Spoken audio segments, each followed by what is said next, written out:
Hello மக்களே! எல்லாருக்கும் வணக்கம். எல்லாரும் எப்படி இருக்கீங்க? எல்லாரும் நல்லா இருப்பீங்கன்னு நம்புறேன். நாம இந்த காணொளியில என்ன பார்த்துக்கிட்டு இருக்கோம் அப்படின்னு பார்த்தீங்க அப்படின்னா, 2026 சட்டப்பேரவை தேர்தல் தமிழ்நாட்டில நடக்க போற காரணத்தினால, எந்தெந்த கட்சிகள் எப்படியெல்லாம் வாக்கு சதவீதங்கள் வாங்கியிருக்காங்க, எப்படியெல்லாம் வெற்றி பெற்றிருக்காங்க, இந்த தொகுதியில அவங்களுக்கு என்ன மாரி பலங்கள் இருக்கு, வரப்போகும் தேர்தல்கள்ல எப்படியெல்லாம் வெற்றி பெறுவாங்க அப்படிங்கிற ஒரு தொகுப்பு பார்த்துக்கிட்டு இருக்கோம். அந்த இடத்துல பார்த்தீங்க அப்படின்னா, இந்த தொகுதியில நாம அதாவது திருப்பூர் மாவட்டத்தில இருக்க காங்கேயம் தொகுதி தான் பார்க்க போறோம். வாங்க நிகழ்ச்சிக்கு போலாம். அதுக்கு முன்னாடி நம்ம சேனல சப்ஸ்கிரைப் பண்ணிக்கோங்க மக்களே. சப்ஸ்கிரைப் பண்ணி நோட்டிஃபிகேஷன் ஆன் பண்ணி வச்சுக்கோங்க. காங்கேயம் தொகுதியை பொறுத்தளவுக்கு பார்த்தீங்க அப்படின்னா, 16 முறை இந்த இடத்துல எலக்ஷன்கள் நடந்திருக்கு. இந்த 16 முறை எலக்ஷன்கள்ல அதிமுக தான் அதிக முறை வெற்றி பெற்றிருக்காங்க. அதிமுக பொறுத்தமட்டில் பார்த்தீங்க அப்படின்னா, 1977, 1980, 1980, 1989, 2001, 2001, 2011, 2016 அப்படிங்கிற அதாவது 5 வருஷம் தொடர்ந்தும் 3 வருஷம் தொடர்ந்து இந்த இடத்துல வெற்றி பெற்றிருக்காங்க. அடுத்து திமுக பார்த்தீங்க அப்படின்னா, 1971, 1996லயும் 2021 தான் இந்த இடத்துல வெற்றி பெற்றிருக்காங்க. அதாவது போன தடவ இந்த தொகுதிய அதிமுக மிகப்பெரிய அளவுல கைவிட்டிருக்காங்க அப்படிங்கிறது குறிப்பிடத்தக்கது. அடுத்து இந்திய தேசிய காங்கிரஸ் 1952, 1957, 1962, 1967, 2006ல இந்த இடத்துல வெற்றி பெற்றிருக்காங்க அப்படிங்கிறது குறிப்பிடத்தக்கது. ஆக மொத்தத்துல இதோட அதிமுக கோட்டைய திமுக 2021ல மிகப்பெரிய அளவுல பிடிச்சிருக்காங்க. அடுத்து காங்கேயம் தொகுதி 16 முறை தேர்தல்கள்ல 8 தேர்தல்கள்ல அதிமுகவும், 3 முறை திமுகவும், 5 முறை இந்திய தேசிய காங்கிரஸும் வெற்றி பெற்றிருக்காங்க இந்த தொகுதியில அப்படிங்கிறது குறிப்பிடத்தக்கது. அடுத்து காங்கேயம் சட்டமன்ற தேர்தல் நிலவரங்கள் பார்த்துடலாம். அந்த வகையில் 2016, 2021 பார்த்துக்கிட்டு இருக்கோம். 2016 பொறுத்தமட்டில் பார்த்தீங்க அப்படின்னா, இந்த தொகுதியில அதிமுக தான் வெற்றி பெற்றிருக்காங்க. அதிமுக சார்புல பார்த்தீங்க அப்படின்னா, தனியரசு அப்படிங்கிறவர் போட்டியிட்டு 83,325 வாக்குகளும் 46% பெற்று இந்த இடத்துல அவரு வெற்றி பெற்றிருக்கிறாரு. அடுத்தது அதிமுக கூட்டணியில் இருந்த இந்தியன் நேஷனல் காங்கிரஸ் சார்புல கோபி அவர்கள் தான் போட்டியிட்டு இருக்காரு. அவரு 70,190 வாக்குகளும் 38.20% பெற்று இந்த இடத்துல அவரு 2ஆம் இடத்த பிடிச்சிருக்காரு.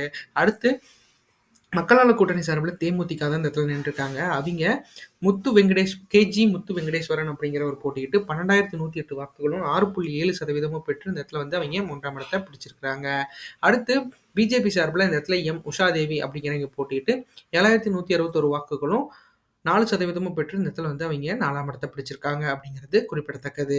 அடுத்து 2021 எலக்ஷன்ல பொறுத்தளவுக்கு பார்த்தீங்க அப்படின்னா, இந்த தொகுதியில டிஎம்கே தான் வெற்றி பெற்றிருக்காங்க.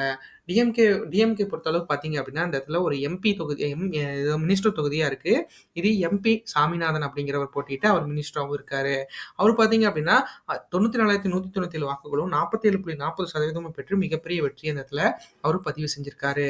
அடுத்து அதிமுக சார்புல பார்த்தீங்க அப்படின்னா, ஏஎஸ் ராமலிங்கம் அப்படிங்கிறவங்க போட்டியிட்டு 86,866 வாக்குகளும் 43.70% பெற்று இந்த இடத்துல அவரு 2ஆம் இடத்த பிடிச்சிருக்கிறாரு. அடுத்து நாம் தமிழர் கட்சி சார்புல சிவானந்தம் அப்படிங்கிறவங்க போட்டியிட்டு 11,307 வாக்குகளும் 5.7% பெற்று இந்த இடத்துல அவரு 3ஆம் இடத்த பிடிச்சிருக்காரு அப்படிங்கிறது குறிப்பிடத்தக்கது. ஆக மொத்தத்துல திமுக கோட்டை அதிமுக கோட்டை திமுக பக்கம் மாறி இருக்கு. அடுத்து பார்த்தீங்க அப்படின்னா, காங்கேயம் மக்களவை தேர்தல் நிலவரங்கள் பார்த்துடலாம். அந்த வகையில நம்ம 2 தேர்தல்கள் பார்த்துக்கிட்டு இருக்கோம். 2019, 2024. 2019 காட்டில் பார்த்தீங்க அப்படின்னா, அந்த தொகுதியில திமுக தான் வெற்றி பெற்றிருக்காங்க. திமுக சார்புல பார்த்தீங்க அப்படின்னா, டிஎம்கே தான் போட்டியிட்டு கணேஷ்மூர்த்தி அப்படிங்கிறவர் போட்டியிட்டு இந்த இடத்துல வெற்றி பெற்றிருக்காரு அப்படிங்கிறது குறிப்பிடத்தக்கது. அவர் பார்த்தீங்க அப்படின்னா, 1,03,131 வாக்குகளும் 48.96% பெற்று மிகப்பெரிய அளவுல வாக்குகள இந்த இடத்துல சேகரிச்சிருக்காரு. அடுத்து அதிமுக சார்புல பார்த்தீங்க அப்படின்னா, மணிமாறன் அப்படிங்கிறவங்க போட்டியிட்டு 64,105 வாக்குகளும் 30.43% பெற்று இந்த இடத்துல அவிங்க 2ஆம் இடத்த பிடிச்சிருக்காங்க. அடுத்து மக்கள் நீதி மய்யம் 3ஆம் இடத்த பிடிச்சிருக்காங்க. நாம் தமிழர் கட்சி சார்புல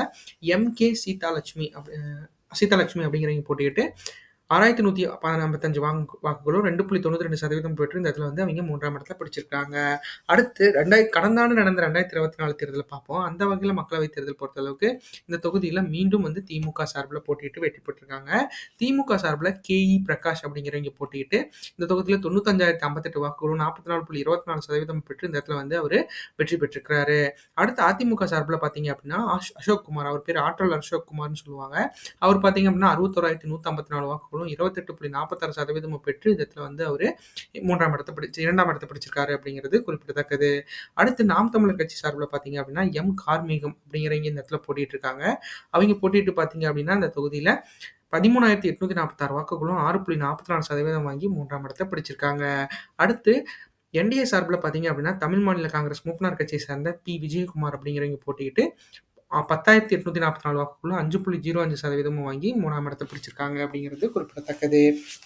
அடுத்து காங்கேயம் தொகுதி 4 தேர்தல் நிலவரங்களை பார்த்துடலாம். அந்த வகையில பார்த்தீங்க அப்படின்னா, அதிமுக பொறுத்தளவுக்கு பார்த்தீங்க அப்படின்னா 2016ல 46% 2019ல 30.43% 2021ல 43.70% 2024ல 28.46% பெற்று இந்த இடத்துல வாக்குகள் அதாவது ஜெயலலிதா அவர்களுக்கு இருந்தப்போ இருந்த வாக்கு செல்வாக்குகள் பார்த்தீங்க அப்படின்னா 2021ல மிகப்பெரிய அளவுல குறைஞ்சிருக்கு. அடுத்து பார்த்தீங்க அப்படின்னா 2019, 2020 மக்களவைத் தேர்தல் எல்லாம் மிகப்பெரிய அளவுல வந்து பாஜகவுக்கு எகெய்ன்ஸ்டான ஒரு சிந்தனை வந்து இந்த தொகுதியில இருந்திருக்கு அப்படிங்கிறது நம்மளுக்கு பார்த்தாலே தெரியுது. அடுத்து பார்த்தீங்க அப்படின்னா, திமுக கூட்டணியை பொறுத்தளவுக்கு 2016ல 38.70%, 2019ல 48.96%, 2021ல 47.40%, 2024ல 44.24% பெற்று இந்த இடத்துல வந்து வாக்குகள் வந்து கொஞ்சம் வெற்றி பெறும் அளவிற்கு வாக்குகள சேகரிச்சுட்டு இருக்காங்க அப்படிங்கிறது நம்மளுக்கு கண்கூடா தெரியுது. அடுத்து நாம் தமிழர் கட்சி பொறுத்தளவுக்கு பார்த்தீங்க அப்படின்னா, 2016ல 1.60%, 2019ல 2.92%, 2021ல 5.7%, 2024ல 6.44% வாக்குகள் வாங்கி இந்த இடத்துல ஒரு 7% வாக்குகளுக்குள்ள இவங்களுக்கு வச்சிருக்கிறத நம்மளால உறுதியா பார்க்க முடியுது. ஸோ இந்த தடவை என்ன பண்ண போறாங்க அப்படிங்கிறத பொறுத்திருந்து பார்க்கலாம்.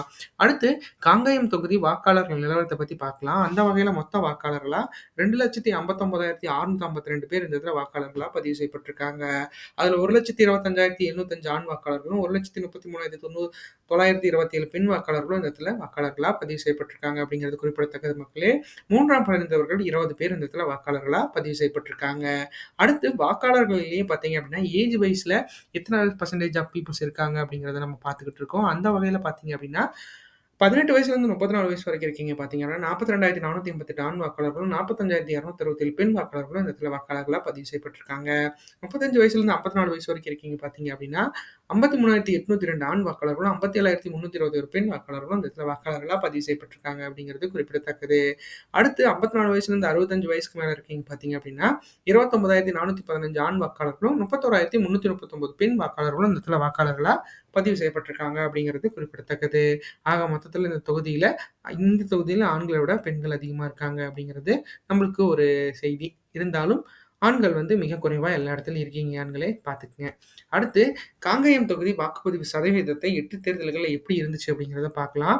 அந்த வகையில பார்த்தோங்க அப்படின்னா 1989ல 75%, 1991ல 70.60%, 1996ல 69.10%, 2001ல 65.40%, 2006ல 76%,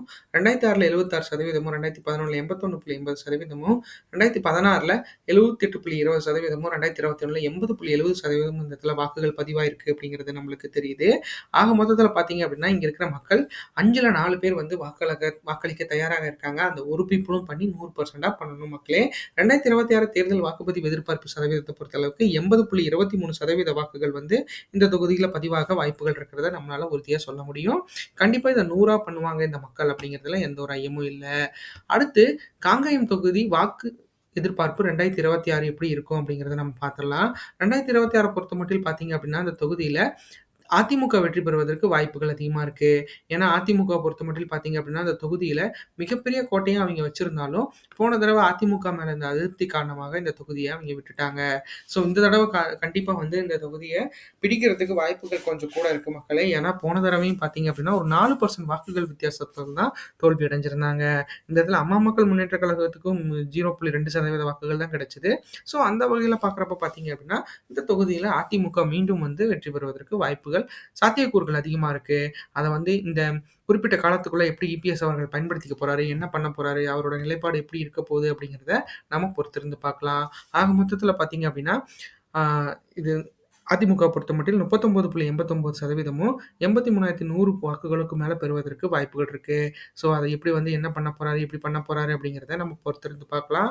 ஆக மொத்தத்துல பார்த்தீங்க அப்படின்னா, இந்த தொகுதியில கூட்டணி கட்சிகளுக்கு ஒதுக்காம தான் முன்னின்று இந்த தொகுதியை எதிர்கொண்டாங்க அப்படின்னா, இந்த இடத்துல அதிமுக வெற்றி பெறுவதற்கு வாய்ப்புகள் இருக்கு. அடுத்து திமுக பொறுத்தமட்டில் பார்த்தீங்க அப்படின்னா, 37.30%, 77,710 வாக்குகளுக்கு மேல பெறுவதற்கு வாய்ப்புகள் இருக்கு. என்னதான் போன தடவ இந்த தொகுதிய அவிங்க கைப்பற்றியிருந்தாலும், இந்த தடவ கொஞ்சம் வந்து ஏன்னா கொங்கு மண்டலத்த பொறுத்தளவுக்கு பார்த்தீங்க அப்படின்னா, திமுகவோட கொங்கு மண்டல தளபதியா செந்தில் பாலாஜி அவர்கள தான் நியமிச்சிருக்காங்க. ஸோ, அந்த வகையில பார்க்குறப்ப பார்த்தீங்க அப்படின்னா, இந்த கரூர் பிரச்சனைக்கு அப்புறம் திமுக மேல சின்ன அதிருப்தி இருந்தாலும், அத வந்து எந்த அளவுக்கும் வெளிக்காட்டல. ஸோ, அந்த வகையில பார்த்தீங்க அப்படின்னா, இந்த இடத்துல செந்தில் பாலாஜி அவர்கள் மிகப்பெரிய அளவுல வந்து அதாவது அவர் கரூர் மட்டும் இல்லாம, கோயம்புத்தூர், திருப்பூர், ஈரோடு மற்றும் இந்த கொங்கு மண்டலங்கள்ல இருக்க இது நாமக்கல் வரைக்கும் அவருக்கு வந்து இந்த இடத்துல வந்து இப்போ இந்த படைத்தளபதி அந்த ஒரு பொறுப்பு குடுத்துருக்காங்க. குங்குமண்டல பொறுப்பாளர் அப்படிங்கிற ஒரு இது குடுத்துருக்காங்க. ஸோ அந்த வகையில இந்த காங்கேயம் தொகுதியில அவர் எப்படி வந்து இறங்கி ஆடப் போறாரு அப்படிங்கிறத நம்ம பொறுத்திருந்து பார்க்கலாம். ஆக மொத்தத்தில இந்த தொகுதி அதிமுகவுக்கு மிகப்பெரிய கோட்டையா இருந்தாலும் 2021ல இத வந்து அவைங்க கைவிட்டிருந்தாங்க. ஸோ அது இந்த மாரி எந்த மாரி பண்றாங்க போறாங்க, என்ன பண்ண போறாங்க அப்படிங்கிறத நம்ம பொறுத்திருந்து பார்க்கலாம். அடுத்து நாம் தமிழர் கட்சிய பொறுத்தளவுக்கு பார்த்தீங்க அப்படின்னா, அந்த தொகுதியில 8.52% 17,754 வாக்குகளுக்கு மேல பெறுவதற்கு வாய்ப்புகள் இருக்கு. ஏன்னா, நாம் தமிழர பொறுத்தமட்டில் பார்த்தீங்க அப்படின்னா, ப்ரீவியஸ் தேர்தல்கள்ல இவங்க 7% வாக்குகளுக்கு மேல இந்த தொகுதியில பெற்றுட்டு இருந்திருக்காங்க. ஸோ வரப்போகும் தேர்தல்கள்லயும் பார்த்தீங்க அப்படின்னா, இவங்களோட வாக்கு சதவீதங்கள் உயர்ந்து கொண்டே தான் இருக்கு. ஸோ அத எந்த அளவுக்கு எப்படி பண்ண போறாங்க, என்ன பண்ண போறாங்க அப்படிங்கிறத பார்க்கலாம். ஆக மொத்தத்தில 2026 தேர்தல பொறுத்தளவுக்கு காங்கேயம் தொகுதியில 8.52% வாக்குகள் இருக்கிறதுக்கு வாய்ப்புகள் இருக்கு. 17,754 வாக்குகளுக்கு மேல பெறுவதற்கும் வாய்ப்புகள் இருக்கிறத நம்மளால உறுதியா கூற முடியும். ஏன்னா, சீமான் அவர்கள பொறுத்தளவுக்கு பார்த்தீங்க அப்படின்னா, எல்லா இடத்துலயும் அவர் வந்து கான்சன்ட்ரேட் பண்ணிட்டு இருக்காங்க. ஸோ அந்த வகையில பார்க்குறப்போ, இந்த தொகுதி வந்து அவருக்கு ஒரு குறிப்பிட்ட அளவு வாக்குகள கிடைக்கிறதுக்கு வாய்ப்புகள் இருக்கிறத நம்மளால உறுதியா கூற முடியும். ஸோ அந்த வகையில பார்க்குறப்போ, இந்த தொகுதியில ஒரு 8½ வாக்குகள் வந்து நாம் தமிழர் கட்சிக்கு கிடைக்கப் போகுது. அடுத்து தமிழகத்துக்கு புது உறவா வந்திருக்க தமிழக வெற்றிக் கழகத்தோட நிலை பொறுத்தளவுக்கு 12.19% 25,403 வாக்குகளுக்கு மேல பெறுவதற்கு வாய்ப்புகள் இருக்கு. ஏன்னா, இந்த இடத்துல பார்த்தீங்க அப்படின்னா, புது உறவா இருந்தாலும் விஜய் அவர்கள் மேல மிகப்பெரிய லெவல்ல ஃபேம் இருக்கு தமிழ்நாட்டுல. ஸோ, அத வந்து கண்டிப்பா அவர் யுட்டிலைஸ் பண்ணிப்பாரு. யுட்டிலைஸ் பண்ணி கண்டிப்பா வந்து வெற்றி பெறுவதற்கு மிகப்பெரிய அளவுல அவர் போராடுவாரு அப்படிங்கிறதுல எந்த ஒரு ஐயமும் இல்ல. ஏன்னா, அவருக்கு பொறுத்தளவுக்கு பார்த்தீங்க அப்படின்னா, புது வாக்காளர்களும், புதுமுக வாக்காளர்களும் இந்த இந்த ஒன் டைம் அப்படின்னு சொல்றாய்ங்க. யாராச்சும் வந்தா ஓட்டு போடுறாய்ங்க. இவங்களுக்கு ஒரு தடவ நம்ம வாய்ப்பு குடுத்து பார்ப்போம் அப்படிங்கிற ஒரு நல்ல கேட்டகரிஸ் வந்து இந்த இடத்துல இருக்க காரணத்தினால, கண்டிப்பா விஜய் அவர்களுக்கு சப்போர்ட்டர்ஸ் வந்து இந்த இடத்துல அதிகமா இருக்காங்க. ஸோ, அத எந்த அளவுக்கு எப்படி பண்ண போறாங்க, என்ன பண்ண போறாங்க அப்படிங்கிறத நம்ம பொறுத்திருந்து பார்க்கலாம். ஏன்னா, இந்த தொகுதியில மினிமம் ஆஃப் வாக்குகள் வந்து 12.19% 25,403 வாக்குகளும் பெறுவோம்னு நம்ம சொல்லியிருந்தோம். ஸோ இத வந்து வெற்றி பெறும் அளவிற்கு பெறணும் அப்டின்னா, இந்த இடத்துல கழக தொண்டர்களும், நிர்வாகிகளும் மிகப்பெரிய அளவுல வந்து அங்க இருக்கிற யங்ஸ்டர்ஸ் எல்லாம் ஏன்னா யங்ஸ்டர்ஸ பொறுத்தளவுக்கு பார்த்தீங்க அப்டின்னா, அவங்களுக்குன்னு ஒரு ஒர்க் இருக்கு. ஸோ அந்த ஒர்க்கெல்லாம் மீறி வந்து இந்த எலக்ஷன்ல பார்ட்டிசிபேட் பண்ணணும் அப்டிங்கிற ஒரு ஒரு ஏன்னா விஜய் அவர்கள பொறுத்தளவுக்கு அவர் ஒரு நல்ல கொள்கையோட மக்களுக்கு நல்லது செய்யணும் அப்டிங்கிற ஒரு இதுல வந்திருக்கிறதா நம்ம கேள்விப்பட்டுருக்கோம். ஸோ அது வந்து கண்டிப்பா உண்மையா இருந்து மிகப்பெரிய அளவுல வந்து அவர் எல்லாத்துக்கும் சப்போர்ட்டர்ஸா இருக்கணும் அப்டிங்கிறது தான் என்னோட ஆசை. ஸோ கண்டிப்பா அது நடந்துச்சு அப்டின்னா, இந்த தொகுதியில வந்து அவருக்கு வாய்ப்புகள் அதிகமா இருக்கிறத நம்மளால மறுக்க முடியாத உண்மையா இருக்கு. அடுத்து 2026 தமிழ்நாடு தேர்தல் கூட்டணி எதிர்பார்ப்பு எப்படி இருக்கும் அப்படிங்கிறத நம்ம பார்த்துரலாம். இந்தந்த கூட்டணிகள்லாம் அமைஞ்சது அப்படின்னா, நம்ம மேற்கூறிய வாக்குகள் வந்து கிடைக்க வாய்ப்புகள் இருக்கிறத நம்மளால உறுதியா கூற முடியும். அந்த வகையில அதிமுக கூட்டணியில பாஜக, பாமக, தேமுதிக, தமிழ் மாநில காங்கிரஸ்லாம் இருந்தாங்க அப்படின்னா, 39.89% வாக்குகள் இந்த இடத்துல கிடைக்க வாய்ப்புகள் இருக்கு. இந்த தொகுதிய பொறுத்தளவுக்கு பார்த்தீங்க அப்படின்னா 2016 அதாவது ஜெயலலிதா அவர்கள் இருந்தப்ப பார்த்தீங்க அப்படின்னா, தனியரசு அப்படிங்கிறவர் பார்த்தீங்க அப்படின்னா, அவர் வந்து கொங்கு மாவட்டத்தில இருக்க இளைஞர் பேரவை அப்படிங்கிற ஒரு அமைப்பாளர் தான். அந்த அமைப்ப சேர்ந்தவர் பார்த்தீங்கன்னா, இந்த தொகுதியில நின்னு வெற்றி பெற்றிருக்காரு. ஆனா 2021ல அவருக்கு இந்த இடத்துல வாய்ப்பு மறுக்கப்பட்டதா, இல்ல என்னன்னு எனக்கு சரியா தெரியல. ஸோ, அதனால வந்து இந்த தொகுதிய அவிங்க இழந்திருக்காங்க அப்படிங்கிறதுல நம்மளுக்கு எந்த ஐயமும் இல்ல. ஸோ, அந்த வகையில பார்த்தீங்க அப்படின்னா, ஒன்றுபட்டால் உண்டு வாழ்வு அப்படிங்கிறத இபிஎஸ் அவர்கள் உணர்ந்து கண்டிப்பா இந்த இடத்துல வந்து ஒரு அந்த அமைப்புகள்லாம் கூட சேர்ந்து கண்டிப்பா ஏன்னா வெற்றி வித்தியாசங்கள வந்து அவர் இழந்ததுங்கிறது இந்த 5 வருஷ கேப்ல எவ்வளோ பெரியான தாக்கத்த வந்து அதிமுகல ஏற்படுத்தியிருக்கு அப்படிங்கிறத நம்ம உறுதியா பார்க்க முடியும். ஸோ அந்த வகையில பார்க்குறப்ப பார்த்தீங்க அப்படின்னா, இந்த தொகுதியில வந்து இவ்வளோ வாக்குகள் வந்து கிடைக்கிறதுக்கு வாய்ப்புகள் இருக்கு அப்படின்னா, அந்த அமைப்புகள்லாம் கொஞ்சம் ஹெல்ப் பண்ணாங்க அப்படின்னா, நம்மளுக்கு வாய்ப்புகள் இருக்கிறத அவர் இபிஎஸ் அவர்கள் உணர்ந்திருப்பாரு. ஸோ அத எந்த வகையில எப்படி வந்து கிடைக்க போகுது, என்ன பண்ண போறாரு அப்படிங்கிறத நாம பொறுத்திருந்து பார்க்கலாம். ஆக மொத்தத்தில பார்த்தீங்க அப்படின்னா, அதிமுக கூட்டணிக்கு இந்த தொகுதியில ஒரு 40% வாக்குகளுக்குள்ள இருக்கிறத நம்மளால உறுதியா சொல்ல முடியும். அடுத்து திமுக கூட்டணிய பொறுத்தளவுக்கு பார்த்தீங்க அப்படின்னா, திமுக கூட்டணிய பொறுத்தளவுக்கு இந்திய தேசிய காங்கிரஸ், அ அ சிபிஐ, சிபிஎம், விடுதலை சிறுத்தைகள் கட்சி, மக்கள் நீதி மய்யம், அப்புறம் மதிமுக போன்ற கட்சிகள்லாம் அவங்களோட கட்சிகள் கூட்டணி இருக்காங்க. இங்க கொங்கு நாடு மக்கள் தேசிய கட்சியும் அவங்களோட இருக்க காரணத்தினால, கண்டிப்பா இந்த தொகுதியில வந்து அவைங்க இது இந்த இடத்துல வெற்றி பெறுவதற்கு மிகப்பெரிய அளவுல முனைப்புல இருப்பாங்க. இருந்தாலும் 37.30% வந்து டேட்டாஸ் படி நம்மளால பார்க்க முடியும். அத வந்து எப்படி வந்து அவங்க உயர்த்த போறாங்க, என்ன பண்ண போறாங்க? ஏன்னா, இந்த கூட்டணிகள் வந்து 2021 தேர்தல்ல மிகப்பெரிய அளவுல வந்து இவங்களுக்கு ஹெல்ப்ஃபுல்லா இருந்திருக்கு. ஸோ இந்த தடவையும் அந்த மாரி இருந்துச்சு அப்படின்னா, மிகப்பெரிய அளவுல வந்து இவிங்க வெற்றி பெறுவதற்கு வாய்ப்புகள் இருக்கு. ஏன்னா, இவிங்கள பொறுத்தளவுக்கு பார்த்தீங்க அப்டின்னா, அந்த கொங்கு நாடு மக்கள் தேசிய கட்சி இவங்களுக்கு இந்த இந்த கொங்கு மாவட்டத்தில கொஞ்சம் சப்போர்ட்டா இருக்க காரணத்தினால ஈரோடு, திருப்பூர், நாமக்கல் இந்த மாரி ஏரியாக்கள்ல இவிங்களுக்கு கொஞ்சம் ஸ்ட்ராங்கா இருக்க காரணத்தினால, கண்டிப்பா வந்து இந்த இந்த காங்கேயம், ஈரோடு பக்கத்துக்கால ஃபர்ஸ்ட்டு ஈரோடு மாவட்டத்தில தான் இருந்தாங்க. ஸோ, அதனால பார்த்தீங்க அப்டின்னா, அவிங்களோட பார்ட்டிசிபேஷன் இங்க அதிகமா இருக்கும். ஸோ, அந்த வகையில பார்க்குறப்ப இந்த தொகுதியில 37.30% வாக்குகள் வாங்குறதுக்கு வாய்ப்புகள் இருக்கு. வெற்றி பெறும் அளவில் இருக்கு அப்டின்னா, வெற்றி பெறும் அளவில் இருக்கு. அது எப்படி என்ன பண்ண போறாங்க அப்படிங்கிறத நாம பொறுத்திருந்து பார்க்கலாம். ஆக மொத்தத்தில பார்த்தீங்க அப்படின்னா, இந்த தொகுதியில ஒரு கணிசமான வாக்குகள் வந்து இவங்களுக்கு கிடைக்க வாய்ப்புகள் இருக்கிறத நம்மளால உறுதியா கூற முடியும். அடுத்து நாம் தமிழர் கட்சிய பொறுத்தளவுக்கு பார்த்தீங்க அப்படின்னா, 8.52% வாக்குகள் வந்து இங்க மினிமமா வாங்குறதுக்கு வாய்ப்புகள் இருக்கு. ஏன்னா, இவங்கள பொறுத்தளவுக்கு பார்த்தீங்க அப்படின்னா தனிச்சு தான் போட்டியிட போறேன் அப்படிங்கிறத அவங்க உறுதியா தெரிவிச்சுட்டு இருக்க காரணத்தினால, கண்டிப்பா பார்த்தீங்க அப்படின்னா, இந்த தொகுதியில 8.52% வாக்குகள் கிடைக்க வாய்ப்புகள் இருக்கு. அதை எப்படி என்ன பண்ண போறாங்க அப்படிங்கிறத நம்ம பொறுத்திருந்து பார்க்கலாம். ஆக மொத்தத்தில பார்த்தீங்க அப்படின்னா, இந்த தொகுதியில வந்து ஒரு கணிசமான வாக்குகள் வந்து இவங்களுக்கு இல்லனாலும், இந்த தொகுதி இவங்களுக்கு கொஞ்சம் பேர் சொல்லும் அளவிற்கு ஒரு டபுள் டிஜிட் தொகுதியா இருக்கிறதுக்கு வாய்ப்புகள் இருக்கா அப்படிங்கிறத நம்ம இப்போதைக்கு சொல்ல முடியாது. கண்டிப்பா பார்த்தீங்கன்னா, இவ்வளோ தான் இருக்கு. ஸோ, அதை எப்படி பண்ண போறாங்க, என்ன பண்ண போறாங்க சீமான் அவர்கள் அப்படிங்கிறத நாம பொறுத்திருந்து பார்க்கலாம். அடுத்து தமிழகத்துக்கு புது வரவா வந்திருக்க தமிழக வெற்றி கழகத்தோட நிலைய பொறுத்தளவுக்கு 12.19% வாக்குகள் வந்து இந்த இடத்துல கிடைக்க வாய்ப்புகள் இருக்கு. ஏன்னா, அ அ விஜய் அவர்கள பொறுத்தளவுக்கு பார்த்தீங்க அப்படின்னா, அவர் மிகப்பெரிய அளவுல சுற்றுப்பயணம் வந்து தமிழ்நாட்டுல மேற்கொள்ளணும் சனிக்கிழமை கண்டா அப்படிங்கிற மாரி ஒரு தொகுப்புல இருந்தாரு. பட் ஆனா சில பல இன்சிடென்ட் வந்து அவருக்கு சாதகமா இல்லாத காரணத்தினால அவர் மிகப்பெரிய அளவுல சஃபர் ஆனாரு. ஸோ, அதுக்கப்புறம் நெறைய பிரச்சனைகள் பார்த்தீங்க அப்படின்னா, அவரு ஃபேஸ் பண்ணி இப்ப தான் வந்து கொஞ்சம் கொஞ்சமா கட்சிய பில்ட் பண்ணிட்டு இருக்காரு. ஸோ, அந்த வகையில பார்க்குறப்ப பார்த்தீங்க அப்படின்னா, அந்த தொகுதிய பொறுத்தளவுக்கு 12.19% வாக்குகள் கிடைக்கிறதுக்கு வாய்ப்புகள் இருக்கிறத நம்ம உறுதியா சொல்ல முடியும். அந்த வகையில பார்க்குறப்ப இது எப்படி நடக்க போது? என்ன பண்ண ஏன்னா இந்த கட்சிய பொறுத்தளவுக்கு பார்த்தீங்க அப்படின்னா, இப்ப தான் வந்து வளர்ந்து வரும் கட்சியா இருக்காங்க.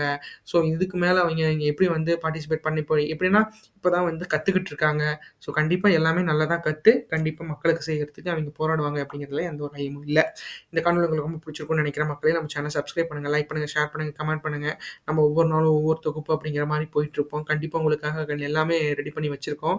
நான் முக்கியமா சப்ஸ்கிரைப் பண்ணிக்கங்க. அதுதான் எங்களுக்கு குடுக்குற நீங்க மிகப்பெரிய ஒரு ஆறுதலா இருக்கும். கண்டிப்பா நீங்க பண்ணுவீங்கன்னு நெனைக்கிறேன். நன்றி, வணக்கம்.